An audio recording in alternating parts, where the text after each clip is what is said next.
तो दोस्तों नमस्कार, आप सभी का हमारे यूट्यूब चैनल पर स्वागत है। तो हम लोग की क्लास 12th की बायोलॉजी चल रही थी, जिसमें हम लोगों ने 2 चैप्टर को कंप्लीट कर लिया है और आज तीसरे चैप्टर की बारी है, जिसका नाम है मानव जनन। जिसे इंग्लिश में क्या कहते हैं? इसे इंग्लिश में कहते हैं ह्यूमन रिप्रोडक्शन। तो ह्यूमन रिप्रोडक्शन जो चैप्टर है आपका, इसमें जितनी भी आपकी इंपॉर्टेंट चीज़ें होंगी, यानी कि जो बोर्ड एग्जाम से रिलेटेड जितनी भी चीज़ें होंगी, वो सभी चीज़ों को मैं इस अध्याय में कराने वाला हूँ। तो आप लगातार इस वीडियो को देखते रहें और साथ ही मेरे चैनल को भी सब्सक्राइब कर लें और ऐसे ही और भी वीडियोस को पाने के लिए हमारे चैनल से जुड़ जाएं और साथ ही में नोट्स के लिए भी आप हमारे चैनल को सब्सक्राइब कर सकते हैं। ठीक, तो 2 चैप्टर के नोट्स अपलोड हो चुके हैं, तीसरा चैप्टर आपका चल रहा है। जैसे ही कंप्लीट हो जाएगा इसका भी नोट्स अपलोड कर दिया जाएगा। तो नोट्स के लिए बिल्कुल भी दिक्कत नहीं लेनी है, बहुत अच्छे तरीके से नोट्स बनाया गया है। अगर आप नोट्स को भी अच्छे से पढ़ लेंगे तो आप लोगों को बहुत सारी चीज़ें क्लियर हो जाएंगी, उसमें कोई भी दो राय नहीं है। तो मानव जन्म की जब बात हम लोग कर रहे हैं, तो मानव में जब भी हम लोग की बात होगी तो मान लीजिए आप नर और मादा की बात होगी। ठीक, नर और मादा की हमेशा बात होगी, यानी कि मानव जो होते हैं नर और मादा दोनों होते हैं। नर में आपका क्या होता है? नर जननांग होता है, यानी कि नर जनन तंत्र होता है, जिसमें क्या बनता है आपका नर युग्मक या फिर शुक्राणु। मादा में क्या होता है आपका? मादा जनन तंत्र होता है। ठीक, मादा जनन तंत्र होता है।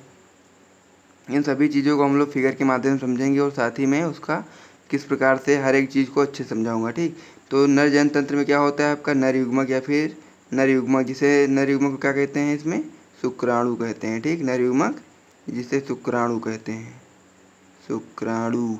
ठीक, वहीं मादा में बात करें तो मादा युग्मक को क्या कहते हैं? मादा युग्मक को अंडाणु कहते हैं।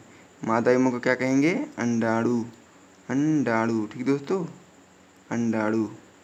तो जब मादा युग्मक और नर युग्मक यानी कि नर युग्मक और मादा युग्मक यानी कि शुक्राणु और अंडाणु जब मिलेंगे तो आपका जो संतान होगा वो उत्पन्न होगा।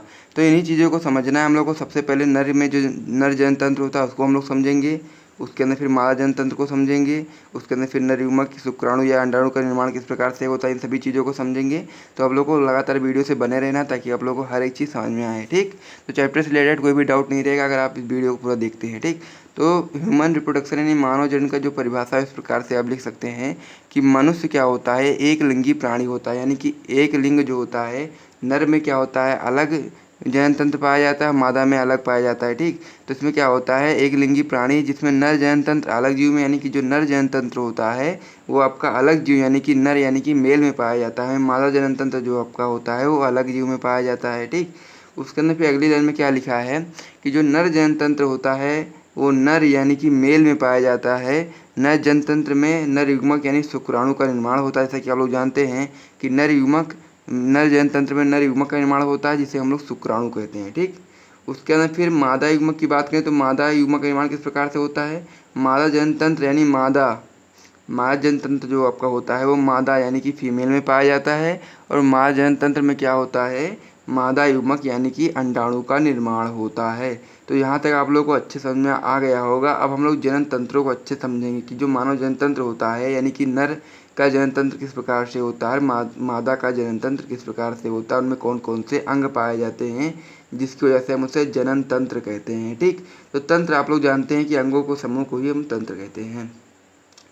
फिर क्या है आपका जो मानव जनतंत्र यानी कि ह्यूमन रिप्रोडक्टिव सिस्टम की अगर हम लोग बात करें तो वह अंग जो मानव जनन में सहायक होते हैं मानव जनन तंत्र कहलाते हैं, जिन्हें निम्नलिखित 2 भागों में बांटा गया है। ठीक, तो जो अंग मानव जनन में सहायक होंगे यानी कि शुक्राणु यानी कि नर युग्मक और मादा युग्मक को बनाने में सहायक होंगे, जनन की प्रक्रिया करने में सहायक होंगे, उन्हें हम क्या कहते हैं? मानव जनन तंत्र कहते हैं। और इन्हें 2 भागों में बांटा गया है। एक आपका होता है प्राथमिक जनन अंग, जिसे इंग्लिश में कहते हैं प्राइमरी रिप्रोडक्शन ऑर्गन। ठीक, जिसमें क्या होता है? पहला जो नर की अगर हम लोग बात करें तो नर में कौन सा प्राथमिक अंग होता है यानी कि मुख्य अंग होता है? तो जो नर होता है आपका उसमें मुख्य जनन अंग होता है वृषण, और वृषण जिसमें ही शुक्राणु बनते हैं, क्योंकि शुक्राणु का ही मेन रोल होता है जनन की प्रक्रिया में। तो इसीलिए जो शुक्राणु होता है वो आपके वृषण में बनते हैं, तो इसलिए वृषण को हम लोग नर का मुख्य जनन अंग कहते हैं।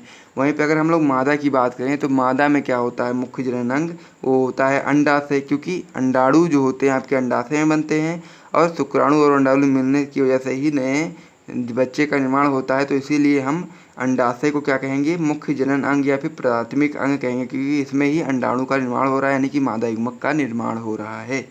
फिर द्वितीय अजनन अंग की बात करें जिसमें क्या होता है कि ये नर युग्मक को जैसे सहायता प्रदान करते हैं, इनको यहाँ से वहाँ कहीं भी जगह पर ले जाते हैं, ताकि वहाँ से बहुत सारी क्रियाएं होती हैं। नर युग्मक को पोषण प्रदान करते हैं, मादा युग्मक को पोषण प्रदान करते हैं, और बहुत सी चीज़ें होती हैं, तो उनको हम क्या कहते हैं, सहायक अंग कहते हैं। ठीक, तो नर में जो सहायक अंग होते हैं वो होते हैं आपके वृषण कोष, जिसमें वृषण आपका उपस्थित रहता है थैलीनुमा संरचना के अंदर। उस थैलीनुमा संरचना को हम लोग वृषण कोष कहते हैं।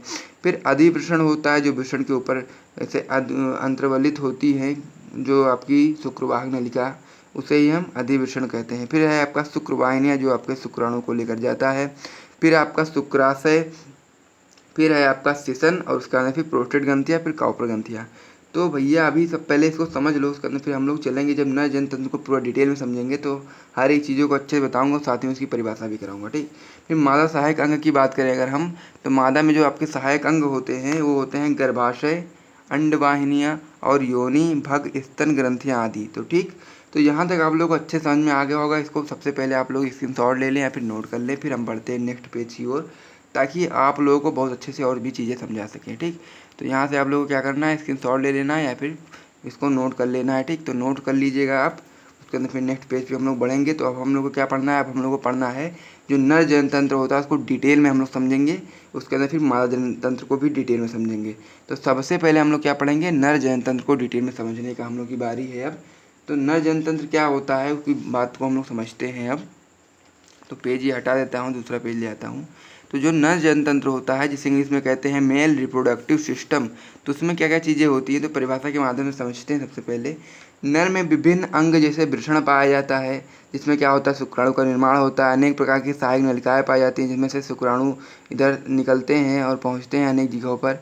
उसके अंदर फिर ग्रंथियां पाई जाती हैं, जो बहुत सारे हार्मोन का स्रावण करती हैं, वो भी सहायता प्रदान करती हैं। तो वही चीज़ें इसमें लिखी हुई हैं कि नर में विभिन्न अंग जैसे वृषण, सहायक नलिकाएं व ग्रंथियों के समूह को, जो नर युग्मक को बनाते हैं, नर जननतंत्र कहलाते हैं। ठीक, तो यहाँ तक आप लोग समझ गए हैं। तो जो नर जननतंत्र के भाग की अगर हम बात करें, तो उसे हम लोगों ने 3 भागों में बांट दिया है। तो आपका मुख्य भाग जो होता है वो होता है आपका वृषण, क्योंकि हम लोग जानते हैं वृषण में ही शुक्राणु का निर्माण होता है, इसीलिए इसको मुख्य भाग कहते हैं। उसके अंदर फिर जो सहायक अंग होते हैं वो आपके अधिवृषण होते हैं, क्योंकि अधिवृषण जो होते हैं वो आपके शुक्राणु को पोषण प्रदान करते हैं और भी मेंटेनेंस का बहुत सारा काम करते हैं, तो इसलिए इनको सहायक अंग में रखा गया है। फिर शुक्रवाहक नलिकाओं के माध्यम से ही आपके जो शुक्राणु होते हैं वो निकल करके आगे जा बढ़ते हैं, तो इसलिए उनको हम शुक्रवाहक नलिकाएं कहते हैं, ये भी आपके सहायक अंग में आती हैं। फिर आपका रसखलन नलिका है, फिर आपका वृषण कोष है, उसके अंदर फिर सेशन है, फिर शुक्राशय है। तो इन सभी को भी हम अच्छे से समझेंगे। सबसे पहले इसको समझ लेना है कि मुख्य अंग कौन से होते हैं, सहायक अंग कौन से होते हैं और सहायक ग्रंथियाँ कौन सी होती हैं। तो सहायक ग्रंथियाँ आपकी होती है, पहला प्रोस्टेट ग्रंथि, दूसरा आपका होता है काउपर ग्रंथि, जिसे हम बल्बो यूरेथ्रिल ग्रंथि भी कहते हैं। ठीक, तो यहाँ तक आप लोग को अच्छे समझ में आ गया होगा। अब हम लोग क्या करेंगे कि नर जनतंत्र के हम लोगों ने भाग को देख लिया है, अब हम नर जनतंत्र के चित्र को देख लेते हैं और बाकी चीज़ों को समझने का प्रयास करते हैं। ठीक, तो नर जनतंत्र का चित्र कुछ इस प्रकार से है। आपकी बुक में और अच्छा बना होगा तो वहाँ से आप देखकर समझ सकते हैं। तो सबसे पहले क्या होता है, सबसे पहले हम लोग वृषण की ओर चलेंगे, क्योंकि वृषण ही हमारा मुख्य जनन अंग होता है नर का। ठीक, तो वृषण में क्या होता है, वृषण के ऊपर कुछ ऐसा इस प्रकार का देख पा रहे हैं, जाल टाइप की संरचना होती है, इसे हम क्या कहते हैं, अधिवृषण कहते हैं। और जो नीचे जो रेड कलर का देख पा रहे हैं, इसे हम क्या कहते हैं, वृषण कहते हैं। वृषण में शुक्राणु का निर्माण होता है, उसके अंदर फिर इसमें से निकल करके अधिवृषण के माध्यम से फिर इस नलिका में आ जाते हैं। इस नलिका को क्या कहते हैं, इस नलिका को हम लोग कहते हैं शुक्रवाहक नलिका। ठीक, तो इससे ही शुक्राणु निकलते हैं यहाँ से, यहाँ से होते हुए आपके शुक्राशय में पहुँचते हैं। ठीक, तो यहाँ पे आप लोगों को क्या करना है, तो ये जो वृषण होता है, जिस कोष में देख पा रहे हैं, जिस संरचना में, थैलीनुमा संरचना में स्थित है, इसे हम क्या कहते हैं, इसे हम वृषण कोष कहते हैं। इसे हम वृषण कोष कहते हैं, इसे क्या कहते हैं, वृषण कोष कहते हैं। ठीक, तो भैया वृषण से एक अधिवृषण जो होता है आपका, वृषण के ऊपर कुंडलित अवस्था में उपस्थित होता है, उससे एक नलिका निकलती है, जिसे हम शुक्रवाहक नलिका कहते हैं। इससे ही शुक्राणु आपके निकल करके इस माध्यम से आते हैं, उसके अंदर फिर कहाँ पहुँचते हैं, वो आपके 2 शुक्राशय यहाँ पर इस प्रकार से होते हैं, दोनों शुक्राशय में पहुँचते हैं।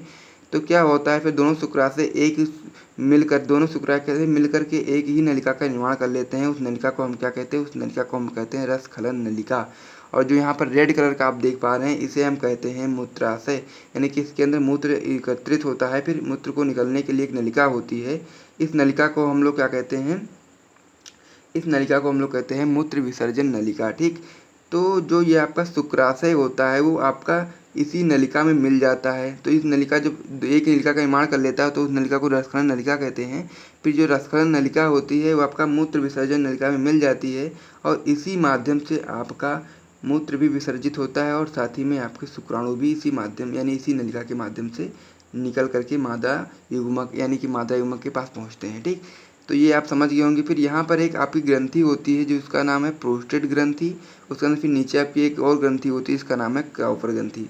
तो इतनी चीज़ें आपको अच्छे समझ में आ गई होगी। फिर ये आपका जो उभरा हुआ भाग देख पा रहे हैं इसे हम क्या कहते हैं, इसको हम लोग सीसन कहते हैं, जिसके माध्यम से ही नर युग्मक को मादा युग्मक तक पहुँचाया जाता है। ठीक, तो ये आप लोगों ने अच्छे समझ लिया होगा। मैं उम्मीद करता हूँ कि आप लोग को अच्छे से समझ में आ गया होगा। इस प्रकार का चित्र आप लोग को बोर्ड परीक्षा में बनाने के लिए आता है, तो आप लोगों को उसको बनाने के लिए ये लॉन्ग क्वेश्चन का ये आपका आंसर है, क्योंकि लॉन्ग क्वेश्चन में ये चीज़ें आ जाती हैं कि आप नर जनतंत्र के भागों को लिखिए और साथ ही में उनके संरचना को बनाए, यानी कि संरचना को बनाओ और भागों को उल्लेख करो। जितने भी भाग होते हैं उनको उल्लेख किस प्रकार से करना है वो भी हम लोग समझेंगे। तो अब हम लोगों ने यहाँ तक समझ लिया है। अब आपको इस प्रकार से अगर चित्र बनाना नहीं आ पा रहा है तो आप लोग इस प्रकार से भी चित्र बना सकते हैं। मैं जब इसका नोट्स अपलोड करूँगा तो इसे भी अपलोड कर दूँगा। ठीक, तो ये क्या होता है आपका, ये आपका मूत्राशय होता है। उसके अंदर फिर ये आपका वृषण होता है, इसके ऊपर जो ब्लैक कलर का देख पा रहे हैं इसे अधिवृषण कहते हैं और इसे शुक्रवाहक नलिका कहते हैं। ये आपका प्रोस्टेट ग्रंथि होती है, ये आपका सीसन होता है और ये जो आपका देख पा रहे हैं जो खोल टाइप में है तो इसे हम क्या कहते हैं, वृषण कोश कहते हैं। तो इस प्रकार के से भी आप चित्र बना सकते हैं। फिलहाल आप लोग इसको समझें क्योंकि इससे ही आपको अच्छे मार्क्स मिल जाएंगे अगर इसे भी आप बना लेंगे। ठीक, तो यहाँ तक आप लोगों ने समझ लिया है। तो ये जो चित्र है आपका वो साइड से देखने पर इस प्रकार से देखने को मिलता है, लेकिन जब हम लोग सामने से देखेंगे तो आपको इस प्रकार से चित्र देखने को मिलेगा। ठीक, तो यहाँ तक हम लोग समझ लिए हैं। अब हम लोग को क्या करना है, अब एक एक करके मुख्य जनन अंग जो होते हैं यानी कि वृषण को पूरा डिटेल में समझना है, उसके अंदर फिर सहायक अंगों को भी डिटेल में समझना है, फिर सहायक ग्रंथियों को भी डिटेल में समझना है। तो सबसे पहले हम वृषण को डिटेल में समझते हैं। जो आपका मुख्य जनन होता है वृषण, उसको हम लोग बहुत अच्छे से समझेंगे ताकि आप लोगों को इसमें से 2-3 क्वेश्चन आते हैं तो वो भी आपका क्वेश्चन जो है पूरी तरीके से क्लियर हो जाए। ठीक, तो इस पेज को हम लोग हटा देते हैं, नेक्स्ट पेज की ओर बढ़ते हैं। अगर आपने इसका स्क्रीनशॉट नहीं लिया है तो जल्दी से ले लीजिए, फिर बढ़ते हैं नेक्स्ट पेज की ओर। ठीक, तो स्क्रीनशॉट ले लो जल्दी से। यहाँ पर देख पा रहे हैं इस प्रकार से आप स्क्रीनशॉट ले लीजिए, फिर बढ़ते हैं नेक्स्ट पेज की ओर। ठीक, तो हम लोग का अगला पेज है मुख्य या फिर सहायक, यानी कि मुख्य जो आपका प्राथमिक अंग होते हैं उनको हम लोग को पढ़ना है अब। ठीक, तो मुख्य या प्राथमिक अंग कौन सा होता है, आपका वृषण होता है, जैसा कि मैंने आपको बताया था।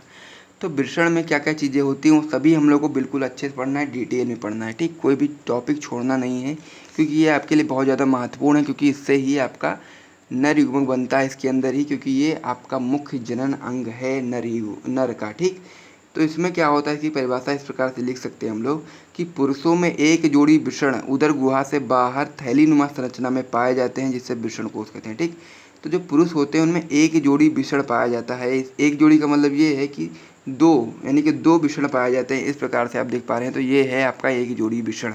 ठीक, तो इसमें क्या होता है, एक जोड़ी वृषण होते हैं जो आपके उदर गुहा से यानी कि बाहर लटके हुए होते हैं और जिस थैलीनुमा संरचना में ये पाए जाते हैं उसे हम वृषण कोश कहते हैं, यानी कि स्क्रोटम कहते हैं इंग्लिश में। ठीक, फिर वृषण एक अंडाकार 4 से 5 सेमी लंबा व फिर 2 से 3 सेमी चौड़ा होता है। ठीक, अब वृषण की जो संरचना होती है वो आपकी 4 से 5 सेमी लंबी होती है और 2 से 3 सेमी चौड़ी होती है। यह बाहर से 2 झिल्लियों द्वारा घिरा होता है। ठीक, अब इन झिल्लियों को भी हम लोग जब इसकी आंतरिक संरचना को देखेंगे तो आपको अच्छे समझ में आ जाएगा। ठीक, तो ये बाहर से 2 झिल्लियों से घिरा होता है। आंतरिक झिल्ली वृषण के अंदर अंतर्वलित होकर 250 से 300 कोष्ठों का निर्माण करती है, जिसे हम वृषण पालिया कहते हैं। ठीक, तो यहाँ तक आप लोग अच्छे समझ में आ गया होगा। अब हम लोग इसको चित्र के माध्यम से समझ लेते हैं ताकि आप लोगों को जो वृषण है वो पूरी तरीके से समझ में आ जाए। उसके अंदर फिर एक टॉपिक इसका और भी बहुत अच्छा बचता है, जो होता है आपका शुक्र जनन नलिका की आंतरिक संरचना, उसके कार्य को बताने होते हैं कि उसके अंदर कौन कौन सी कोशिका उपस्थित होती है।